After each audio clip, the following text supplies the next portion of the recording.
Friends, कैसे हैं आप लोग। उम्मीद करती हूँ आप लोग सभी स्वस्थ होंगे। तो बच्चों, आज हम जो चैप्टर पढ़ने जा रहे हैं वो हमारा चैप्टर है विशेषण, जो कि आपका हिंदी 2 का चैप्टर है। ठीक है बेटा।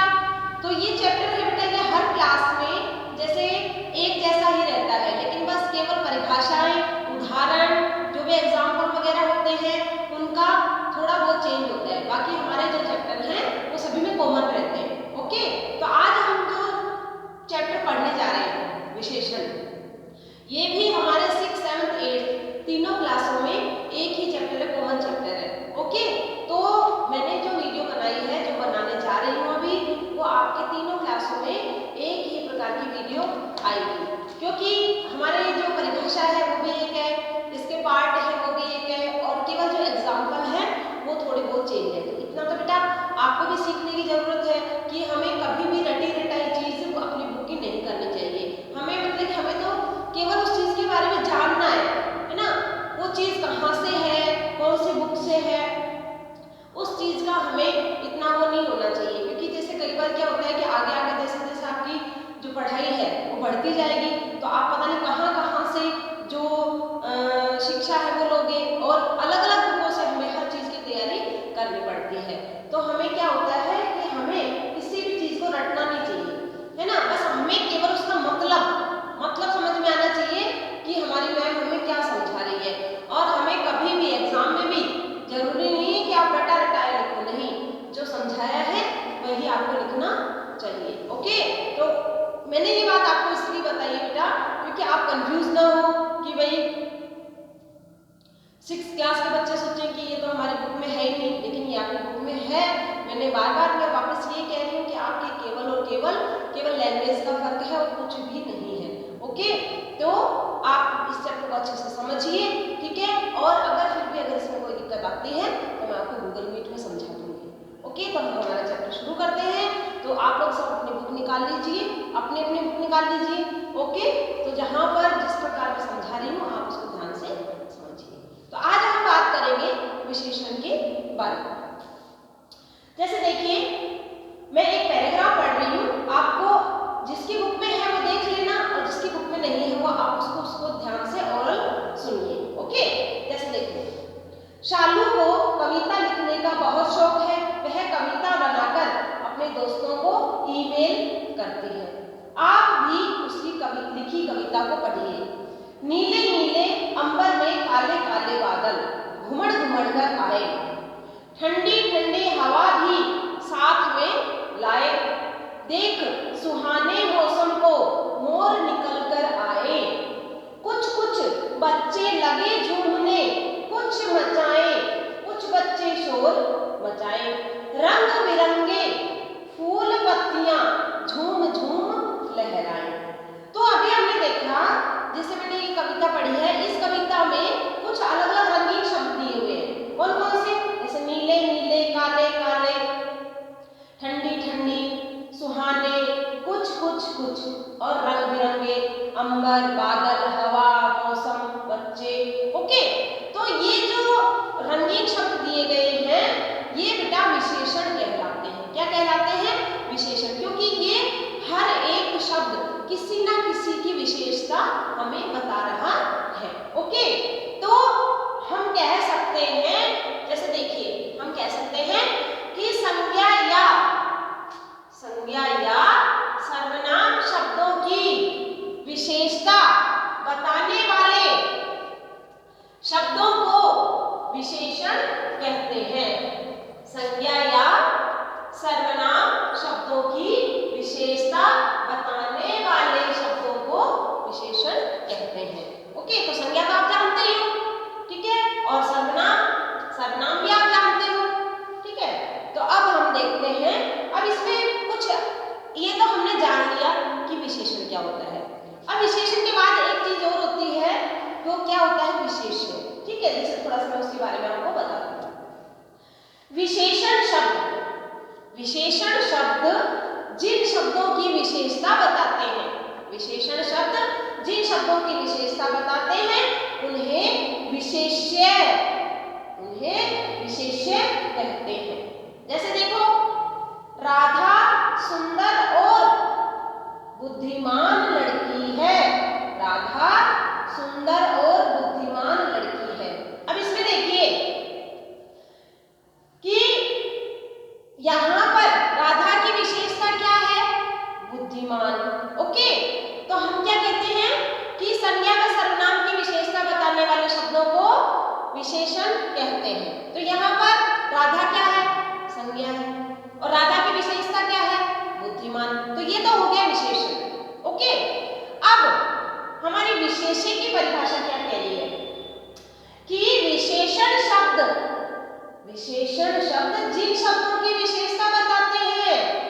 उसे हम विशेष्य कहते हैं।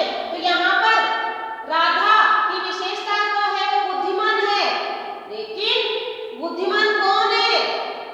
राधा। तो राधा क्या हो गया? विशेष्य। ओके, अब एक उदाहरण और देखिए, आपको अच्छे से समझ में आ जाएगा। वह कच्चे घर में रहती है। वह कच्चे घर में रहती है। तो यहाँ पर वह तो हो गया सर्वनाम। ओके, अब सर्वनाम की विशेषता क्या है कि वो कच्चे घर में रहती है, ठीक है। लेकिन अब यहाँ पर कच्चा क्या है? घर। तो घर क्या हो गया? विशेष्य। ओके, तो संज्ञा व सर्वनाम की विशेषता बताने वाले शब्दों को तो हम विशेषण कहेंगे। ओके, और जो विशेषण शब्द जिन शब्दों की विशेषता बताते हैं, कुछ विशेषण शब्द, जो विशेषण शब्द जिन शब्दों की विशेषता बताते हैं वे विशेष्य कहलाते हैं। ओके, अब हम बात करेंगे, जैसे देखिए मैंने आपके सामने परिभाषा के बाद एक उदाहरण भी लिखा है। नीले नीले अंबर में काले काले बादल। ओके, अब जैसे मैंने अभी आपको पैराग्राफ पढ़ के बताया था, तो नीले नीले तो क्या है? विशेषण, और काले काले में क्या है? विशेषण। ओके, तो जो नीले नीले है वो तो अंबर की विशेषता है, और काले काले किसकी है? बादल की। ओके, अब देखो, अब हम बात करेंगे विशेषण के भेदों के बारे में, विशेषण के प्रकार के बारे में। तो विशेषण के प्रकार कितने होते हैं? विशेषण के 4 प्रकार होते हैं। ओके, कितने? 4। कौन कौन से? गुणवाचक, संख्यावाचक, परिमाणवाचक, सार्वनामिक, जिसे हम संकेतवाचक भी कह सकते हैं। ओके, एक बार वापस देखो, विशेषण के भेद, विशेषण के कितने भेद बताए मैंने? 4। नंबर 1 गुणवाचक, नंबर 2 संख्यावाचक, नंबर 3 परिमाणवाचक, नंबर 4 सार्वनामिक या संकेतवाचक। ओके, अब हम सबसे पहले हम बात करेंगे गुणवाचक विशेषण के बारे में। तो गुणवाचक, आप अभी जैसे मैं नाम ले रही हूँ तो ही आपको पता चल रहा है कि इसमें गुणों की बात होगी। ओके, तो मैं परिभाषा आपको बुक में एक बार समझाती हूँ, ठीक है। तो जैसे देखिए, जिन विशेषण शब्दों से हमें संज्ञा सर्वनाम के रंग रूप, आकार प्रकार, गुण दोष, काल, स्थान, दिशा, स्वाद, गंध और स्वभाव आदि से संबंधित विशेषता का बोध होता है, उसे हम गुणवाचक विशेषण कहते हैं। ओके, जैसे मैंने अभी आपको बताया। तो देखिए, इसका पहला उदाहरण देखिए आप गुणवाचक का। जैसे हमारी अध्यापिका मीठी वाणी और सरल स्वभाव वाली है। तो यहाँ पर किसके बारे में बात हो रही है? अध्यापिका के बारे में। उसकी विशेषता क्या बताई जा रही है? कि हमारी अध्यापिका मीठी वाणी और सरल स्वभाव वाली है। कि अध्यापिका की विशेषता क्या है? कि उसकी जो आवाज है वो मीठी है, वो मीठी बोलती है, सबसे मीठा बोलती है, और उसका जो स्वभाव है, उसका जो नेचर है वो सरल है। तो यहाँ पर दोनों में क्या हो गया? गुणवाचक विशेषण। ओके, ठीक है। अब हम बात करेंगे, जैसे कुछ हमारे सामने कुछ गुणवाचक शब्द दिए हुए हैं, जिनको मैं आपको बताती हूँ एक बार। जैसे देखिए, गुण में जैसे भला, बुरा, सच्चा, दानी, क्रोधी, शांत आदि। ऐसे ही स्थान में जैसे भीतर, बाहर, ऊपर, नीचे आदि। आकार में गोल, चौकोर, बड़ा, छोटा आदि। रंग में काला, पीला, नीला। समय में जैसे दैनिक, मासिक, वार्षिक। ओके, दशा या अवस्था, अस्वस्थ, स्वस्थ, पतला, रोगी, बलवान। इसी प्रकार स्वाद और गंध में खट्टा, मीठा, सुगंध, करना, तो उसमें कोमल मुलायम। ओके, अब जैसे इसका उदाहरण देखते हैं हम एक बार इन्हीं शब्दों का। जैसे हमें सबसे मृदु भाषा में बोलना चाहिए। मृदु मतलब मीठी भाषा, ओके, कोमल भाषा। मेरी घड़ी चौकोर है, तितलियां रंग बिरंगी होती हैं, मेरे स्कूल में मासिक परीक्षा होती है। ओके, यह मिट्टी गिल्ली है, यह सुगंधित फूल है। ओके, तो अब देखिए मैंने अभी आपको जो गुण बताए हैं उनके कुछ उदाहरण भी बताए। ठीक है, अब हम बात करेंगे संख्यावाचक विशेषण के बारे में। तो संख्यावाचक विशेषण से भी हमें इसकी संख्या से ही पता चल रहा है कि ये संख्यावाचक विशेषण में संख्याओं के बारे में बात होगी। ठीक है, तो देखिए जो शब्द किसी संज्ञा या सर्वनाम शब्द की, जो शब्द किसी संज्ञा या सर्वनाम शब्द की संख्या या क्रम का बोध कराए। क्रम मतलब जैसे हम प्रेयर करते हैं ना, तो आप 1 बाय 1 एक के पीछे एक खड़े होते हैं, तो ये क्रम होता है। तो क्रम का बोध करवाए उसे हम संख्यावाचक विशेषण कहते हैं। देखिए जैसे मेरे पास 2 खिलौने हैं, तो मेरे पास कितने खिलौने हैं? 2। तो यहाँ हमें संख्या का पता चल रहा है, तो यहाँ पर कौन सा विशेषण होगा? संख्यावाचक। अब देखिए, अब हम बात करेंगे कि जैसे संख्यावाचक के भी 2 पार्ट और है। संख्यावाचक के भी 2 पार्ट और है। कौन कौन से? निश्चित संख्यावाचक और अनिश्चित संख्यावाचक। ठीक है, तो अब देखिए इसको हम एक बार थोड़ा सा बुक में भी समझ लेते हैं ताकि आपको अच्छे से थोड़ा और समझ में आ जाए। हेलो, देखो बेटा, अब जैसे हम बात कर रहे थे कि संख्यावाचक के भी मैंने अभी आपको 2 पार्ट बताए, निश्चित संख्यावाचक और अनिश्चित संख्यावाचक। तो पहला देखो, निश्चित संख्यावाचक जिन संख्यावाची शब्दों से संज्ञा की निश्चित संख्या का बोध होता है उन्हें निश्चित संख्यावाचक विशेषण कहते हैं। ठीक है, जैसे देखिए निश्चित संख्यावाचक में जैसे 1 गिलास पानी, तो हमें पता है कि यहाँ पर केवल 1 गिलास पानी है। ऐसे ही 5 पांडव, ठीक है, फिर 4 पुस्तकें, 2 लड़कियां। तो यहाँ पे हमें बिल्कुल निश्चित संख्या के बारे में पता चल रहा है कि यहाँ पर कोई भी कंफ्यूजन नहीं है। तो जिसमें हमें बिल्कुल एकदम निश्चित का पता चले, जैसे 1 गिलास पानी, 5 पांडव, 2 लड़कियां, 4 पुस्तकें, तो ये निश्चित संख्यावाचक विशेषण हो जाएगा। इसी प्रकार अब देखिए अनिश्चित संख्यावाचक, जिन संख्यावाची शब्दों से संज्ञा की निश्चित संख्या का बोध हो उसे अनिश्चित। एक बार दोबारा देखो, जिन संख्यावाची शब्दों से संज्ञा की निश्चित संख्या का बोध न हो, निश्चित में तो हमें हो रहा था और अनिश्चित में नहीं होगा, उसे अनिश्चित संख्यावाचक विशेषण कहेंगे। जैसे देखिए, कुछ पुस्तकें, अनेक लोग, कई बच्चे, थोड़े फल।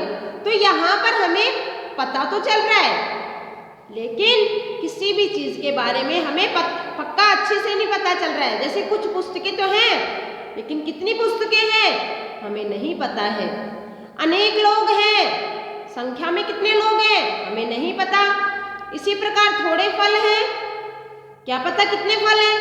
ओके, तो जहां पर हमें निश्चित संख्या के बारे में नहीं पता चले वहां पर अनिश्चित संख्यावाचक विशेषण होता है। ठीक है बेटा, अब हम बात करेंगे, देखिए इसके तीसरे पार्ट के बारे में। तीसरा पार्ट कौन सा है? परिमाणवाचक विशेषण। जिन विशेषण शब्दों से संज्ञा या सर्वनाम शब्दों के माप तोल, मतलब कि जो चीजें नापी या तोली जाती हैं, की विशेषता का बोध हो उन्हें परिमाणवाचक विशेषण कहते हैं। जैसे उदाहरण देखिए, मुझे 10 किलो गेहूं चाहिए। कितने किलो? 10 किलो। गिलास में थोड़ा दूध अभी बाकी है या थोड़ा दूध अभी बचा है। तो इसमें भी देखो ये मात्रा का पता चल रहा है और इसमें भी हमें मात्रा का पता चल रहा है। तो जहाँ पर हमें बिल्कुल फिक्स मात्रा का पता चलता है वहाँ परिमाणवाचक विशेषण होता है। ओके, अब जैसे आगे देखेंगे हम, इसके देखिए कुछ उदाहरण देखते हैं। जैसे बाजार से 5 मीटर कपड़ा ले आओ। कितना मीटर? 5 मीटर। चाय में थोड़ी चीनी डाल दो। ओके, खाने के लिए कुछ लड्डू दे दो। आधा किलो आलू खराब हो गए। ठीक है, तो यहाँ पर देखिए सभी में हमें नापने और तोलने का पता चल रहा है। ओके, अब देखो, अब है परिमाणवाचक विशेषण को 2 भागों में बांटा जा सकता है, जैसे निश्चित परिमाण और अनिश्चित परिमाण। जैसे कि हमने संख्यावाचक में देखा था ना अभी, ऐसे ही। तो देखिए, निश्चित परिमाण नाम से पता चल रहा है, वे विशेषण शब्द जो निश्चित माप तोल का बोध कराते हैं उन्हें निश्चित परिमाणवाचक विशेषण कहते हैं। जैसे 1 किलो आटा, 1 लीटर तेल, 700 मिलीलीटर शरबत, ओके, 1.25 मीटर कपड़ा। तो इसमें देखो हमें बिल्कुल एकदम निश्चित संख्या के बारे में पता चल रहा है, निश्चित माप तोल के बारे में हमें पता चल रहा है। तो जिसमें बिल्कुल फिक्स निश्चित पता चले उसे हम निश्चित परिमाणवाचक कहेंगे। अब देखिए अनिश्चित परिमाणवाचक, नाम से देखो, नाम से पता चल रहा है अनिश्चित, कुछ भी निश्चित नहीं है, कुछ भी हमें पता नहीं है। वे विशेषण शब्द जो संज्ञा तथा सर्वनाम की निश्चित मात्रा का बोध नहीं कराते हैं, नहीं कराते हैं। ओके, उन्हें अनिश्चित परिमाणवाचक विशेषण कहेंगे। जैसे बहुत आटा, आटा तो बहुत सारा है लेकिन कितना है उसे वो हमें पता नहीं है। इसी प्रकार थोड़ा तेल, तेल कितना है वो भी हमें नहीं पता है। सारा शरबत, अब इसका भी हमें नहीं पता कि निश्चित कितना है। थोड़ा कपड़ा, ठीक है, तो जिसके बारे में हमें ना तो उसका नाप पता हो ना उसका तोल पता हो, वो उसे हम अनिश्चित परिमाणवाचक कहेंगे। ओके, अब देखिए, अब इसके बाद में जैसे आएगा हमारा सार्वनामिक विशेषण। अब हम बात करेंगे सार्वनामिक विशेषण के बारे में। ओके, अब जैसे देखो, जो सर्वनाम विशेषण के रूप में, जो सर्वनाम विशेषण के रूप में प्रयुक्त होते हैं उन्हें हम सार्वनामिक विशेषण कहते हैं। जैसे देखिए, उदाहरण देखिए, यह घर मेरा है। ये क्या कह रही है, हमें परिभाषा क्या कह रही है?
विशेषण। जैसे देखिए यहाँ दोनों वाक्यों में यह शब्द का प्रयोग अलग अलग महत्व के लिए हुआ है। यहाँ तक तो हमें ये इस पुस्तक के बारे में बता रहा है। यहाँ ये जो सर्वनाम है इस पुस्तक के बारे में बता रहा है, इशारा करते हुए इसके बारे में कि यह पुस्तक मोटी है।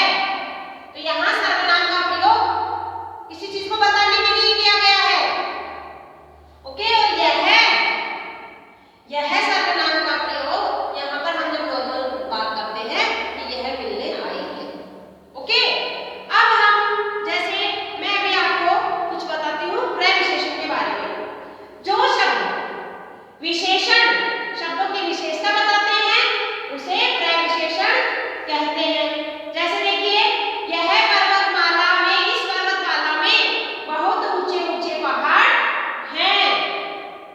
ठीक है, तालाब में बहुत सुंदर कमल खिले हैं। तो अब देखिए प्रविशेषण क्या होते हैं। जैसे अभी मैंने आपको उदाहरण भी बताया। जैसे लेकिन देखिए कि जो शब्द विशेषण शब्दों की विशेषता बताते हैं उसे हम प्रविशेषण कहेंगे। जैसे मैंने अभी आपको बोला कि इस पर्वतमाला में बहुत ऊंचे ऊंचे पहाड़ हैं। तो ऊंचे ऊंचे तो हैं, पहाड़ की विशेषता है ऊंचे ऊंचे, लेकिन बहुत, तो बहुत क्या हो गया प्रविशेषण। तालाब में बहुत सुंदर कमल खिलते हैं। तो फूल तो खिले हैं, सुंदर कमल खिले हैं, लेकिन बहुत, तो बहुत क्या हो गया प्रविशेषण। ठीक है, इसी प्रकार विशेषण शब्दों की कुछ रचना भी होती है। जैसे संज्ञा शब्द से, जैसे लड़का लड़की। ठीक है, तो विशेषण क्या बनेगा? जैसे अच्छा, मोटा, गुणवान और पूज्य। अब जैसे देखो एक वचन में अलग प्रयुक्त होता है, बहुवचन में अलग, स्त्रीलिंग में अलग और पुल्लिंग में, मतलब काफी अलग विशेषण होते हैं जो कि आपको बुक में अच्छे से देखने हैं। अब हम बात करेंगे विशेषण की कुछ तुलना के बारे में। ठीक है, जो कि इसमें तुलना की अवस्थाएं भी होती हैं, जो कि मैं अभी आपको एक बार बुक में समझाऊंगी। हम बात कर रहे थे विशेषण की तुलना के बारे में। जैसे देखिए विशेषण की तुलना की 3 अवस्थाएं होती हैं। कौन कौन सी? मूल अवस्था, उत्तरावस्था, उत्तमावस्था। ठीक है, तो अब जैसे देखिए कि जब किसी एक ही प्राणी या वस्तु की विशेषता प्रकट की जा रही है तो उसे हम उसकी मूल अवस्था कहेंगे। जैसे अमिताभ बच्चन लंबा है। ओके, रोहन होशियार है, यह करेला कड़वा है।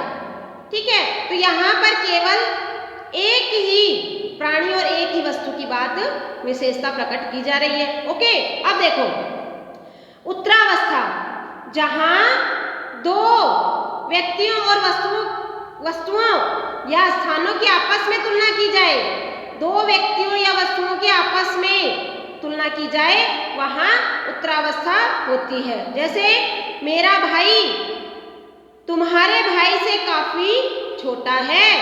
तो यहाँ पर 2 व्यक्तियों के बारे में बात हो रही है, 2 व्यक्तियों से तुलना की जा रही है।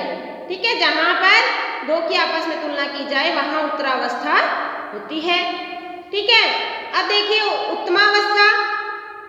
उत्तमावस्था में क्या होता है कि यहाँ 2 या अधिक व्यक्तियों, वस्तुओं या स्थानों की तुलना करके किसी एक को सबसे अधिक अच्छा या बुरा बताया जाता है। जैसे सबसे, सर्वाधिक, सब में, सबसे। ठीक है, या समूहवाची शब्द में। अब देखो विनायक कक्षा में सबसे बुद्धिमान है। ठीक है, मूल अवस्था में तो नॉर्मल बात होगी, उत्तरावस्था में 2 के बीच में तुलना होगी और उत्तरावस्था में क्या होगा, उसे सबसे श्रेष्ठ बताया जाता है। तो बेटा मैंने अभी आपको जैसे ये बताया कि विशेषण की तुलनाएं की अवस्था भी होती है, जो कि मैंने अभी आपको ये समझाया। और उम्मीद करती हूँ कि आपको ये जो चैप्टर है वो अच्छे से समझ में आ गया लेकिन फिर भी अगर आपको कोई भी दिक्कत हो, कुछ भी हो, तो आप गूगल मीट में मेरे से कंसल्ट कर सकते हैं और मैं आपको इसको अच्छे से समझाऊंगी और इसका जो PDF है वो मैं आपको भेज दूंगी और आपको उसको अच्छे से एक्सरसाइज वगैरह इसकी फिल करके इसकी प्रैक्टिस करनी है। अगर आप प्रैक्टिस नहीं करेंगे तो आपको चैप्टर समझ में नहीं आएगा। ओके, धन्यवाद।